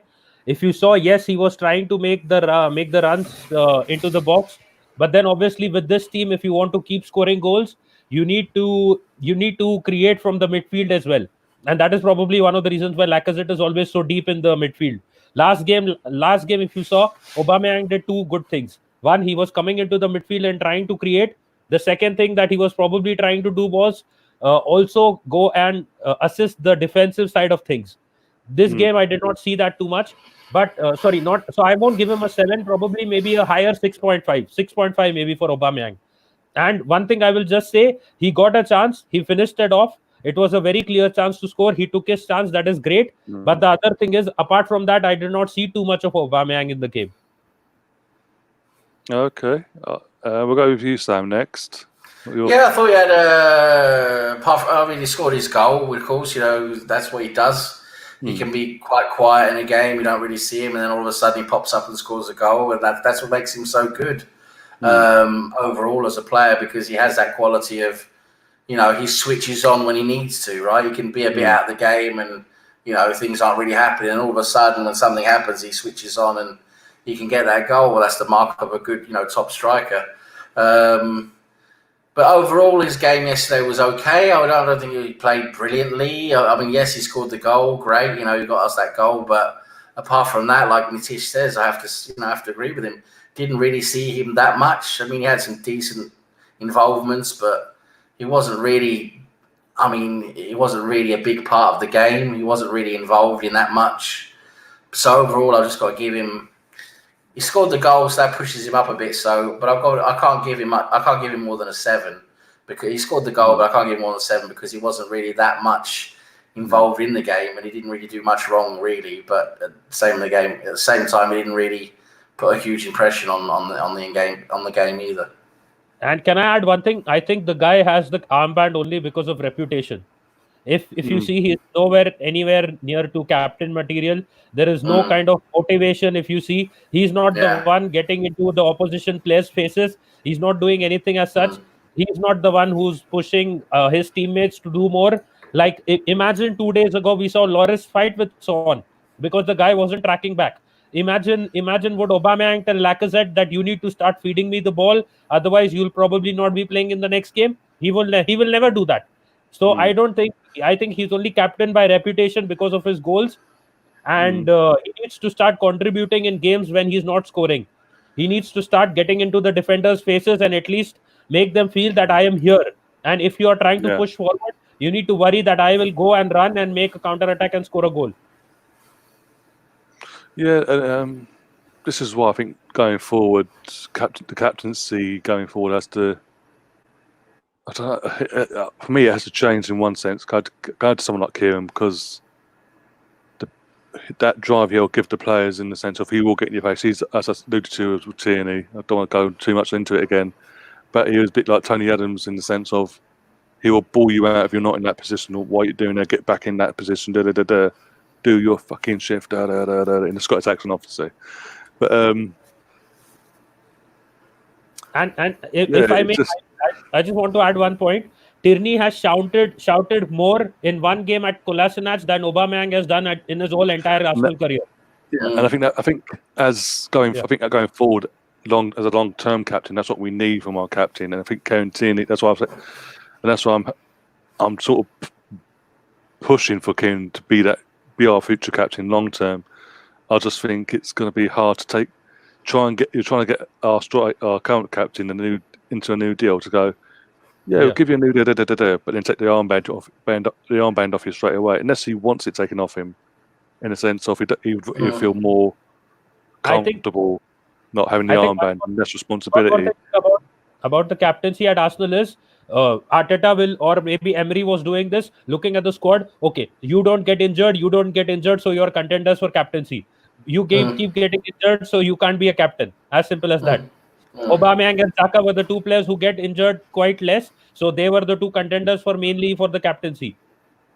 But I think with Kieran as well, I think the reason we remember we did sign him when he had a double hernia operation in that summer as well, so he had to recover from that, so he couldn't exactly kick on there. His first proper game back was West Ham away, and he's getting thrown up in the air, and he's gone for a ball, landed on his left shoulder, and done that in. And again, he's out for them 3 months. And his first game back does that out for 3 months. Then he's got to recover from that. I think, touch wood, he gets no more injuries. But I think this lockdown has done, in one sense, done him a favour, in a sense of he can get fully fit. Yeah, he can fully rested. He doesn't have any pressure on that. I can fully heal. So obviously he has come back, took a few games to get into the swing of things, but we're starting to see the Kieran Tierney that we've all that the Celtic fans were pissed off at why we got him and why they were so upset when we signed him. Yeah. It's just again, as I say, keep touching wood. That he doesn't get no injuries. If he doesn't, he becomes, as you said, one of them players that doesn't get injured. Yeah. Then and as you said, you then got to consider him as a captain because it's then going to be there regularly in the matchday squad.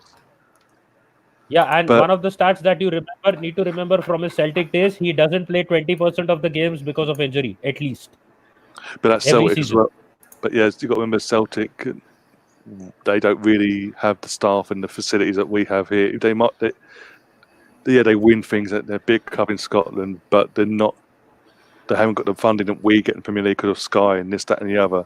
So, if you've seen our physio, he's fucking huge.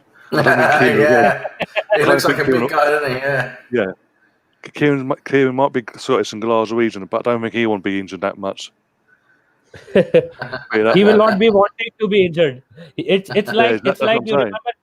Yeah, it's like you remember those cartoons or those shows where you were going to get a nice massage from a nice hot girl, and suddenly the girl goes out and a big man comes in and he's the one giving the massage.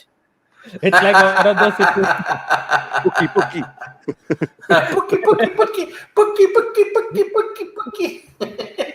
Oh dear.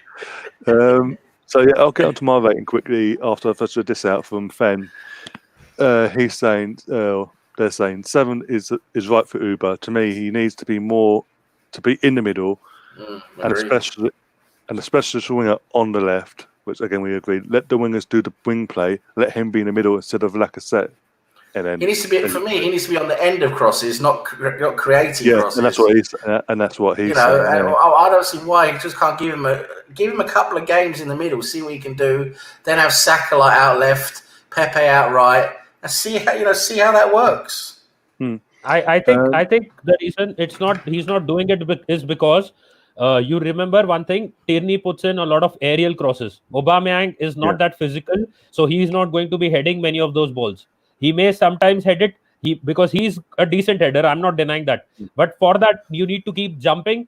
You need to keep going and competing with the defenders. One of the main reasons why Aubameyang does not get injured often is because you don't see him jumping too much. Yeah. Before I give my rating, a quick question from Stan.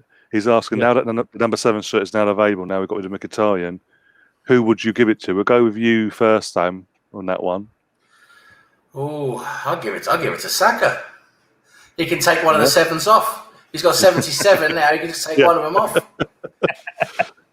Easy work for the Arsenal then. It's literally just just take one off. He will do 7 off. It's going to cost less for the fans as well. Just one number instead of 2. On the shirts. Yeah. They'll just hide the other 7 with tape. He's actually quite cheap, isn't he? Just 4 letters and a number. It's going to be nice and cheap for the fans. Yeah. Yeah, exactly. The club will be like, no. We'll put Bacchio instead next season. We'll do Dele. No, they will start using his first name, Bukayo, at the back. Bukayo, Saka. Bukayo 7. Sorry, go ahead. Sorry. Yeah, what did you say? No, I was saying they will probably make his number 77777 or something. 777, like a Boeing. Anyway, I just got to say, Ryan, I'll go head off in a couple of minutes, mate. Just so you know. Just going to do this and I'll do my bit and we'll wrap up in a sec. But Tess, what about you? Do you agree with Sam, or do you think someone else will have number 7 shirt next season? I think we don't need to care so much about the number 7. It's not as if he's replacing Ronaldo in the team. I mean, as long as he's playing well in the 77, I wouldn't give it to Saka. Why would I want to change anything with respect to Saka with the way he's playing? So I think I think the reason why it stands out because obviously number 7 has got a very historic thing with us. Rocky Vogarth, Robert Perez, and I understand what you're saying. I understand what you're saying, but then see what has number 9 done to Chelsea. so I think the player, whoever is playing in whatever number, they should probably stick to it and not bother too much about the numbers. Because if you're doing well in an Arsenal shirt, I think that is what should matter. And probably if we get in maybe maybe someone like Coutinho or some of the other players, we can probably think about giving it to some of the new players that are coming in, who can actually be full-time players. I'm not saying about just the loanee, but if we have someone coming in like an attacking player who can be a full-time player for Arsenal, we can probably give it to him initially. Yeah. Okay. Before I give my rating, I'll just say I'll agree with Sam. Give it a Saka. Let's peel the number 1-7 off. Put central to the one central. You're happy. Done. Yeah, there you go. Done. Job done. No, but yeah. My rating for Aubameyang before we wrap up, I've got to give a 6.5, just because he scored a goal, and that's fantastic. Yeah. But apart from that, I don't remember. He didn't really do much in that sense, especially more so in the second half. First half, he was like them all. They were phenomenal. They were all over the place in their faces. Second half, they sort of dipped off a bit, and like you said, especially with the armband, you want more from your captain. And yeah, that's why I've got to give it 6.5. It would have been, if he'd given a bit more, I would have given a bit higher. But and he gave the armband. And he gave the armband to Xhaka, which I don't like again. But anyway, I think with that, we won't touch on the subs because they weren't on for that long. Don't bother about them now. Yeah. With a quick go round, if you've got a spare minute before we wrap up, what about do we give Arteta a rating quickly? Sure, yeah. I'll tell you what. Again, I think we started well. I think most things went well in the game. Considering, I mean, you couldn't really do much about the refereeing decisions, that type of thing. Again, we had the chances to win the game. We definitely could have won the game. Overall, I think based on the balance of play, I would say a draw is a fair result. Even though I still think, we probably could have edged it and won it. But still, I'm not very unhappy with the draw. And listen, guys, we've come from pissing ourselves thinking we're going to be thrashed against Leicester a few weeks ago to now being really disappointed with a draw. So I think we've come a long way, to be honest. I think we've got to recognise that. Things are moving in the right direction. And but listen, Arteta the last few games he's really stepped up for me tactically with who he's using in the right positions.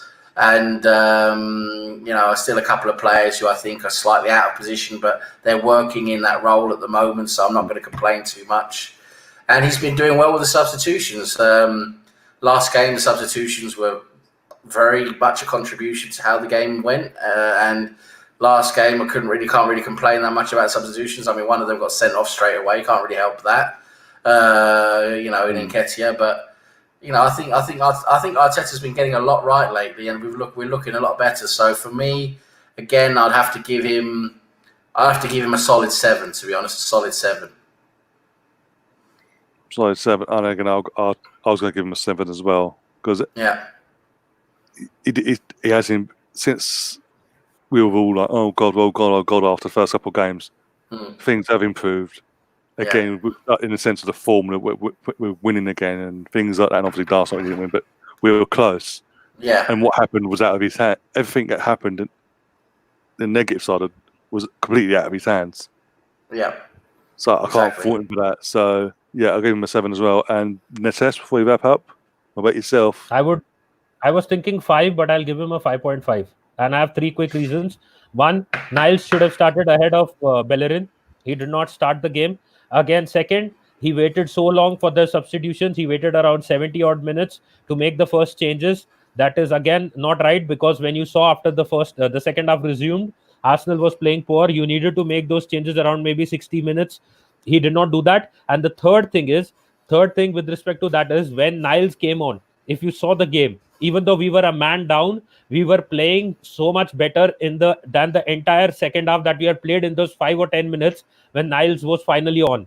We were attacking Leicester and they were being pushed back. If he had done that probably maybe at around the 60th minute, I'm not discarding the red card. It's not his fault. I'm not saying anything about that. But if he did that around the 60th minute, if not starting with Niles, he should have done that around the 60th minute. And then probably we could have dominated Leicester a bit more, because Leicester was always on the back foot, and because they only got on the front foot in the second half because of the fact that Arsenal was not playing well, and we lacked the energy. But when Niles came on, he brought on a different set of energy. And after his performance against Wolves, he should have probably started the game, this last game, against Leicester.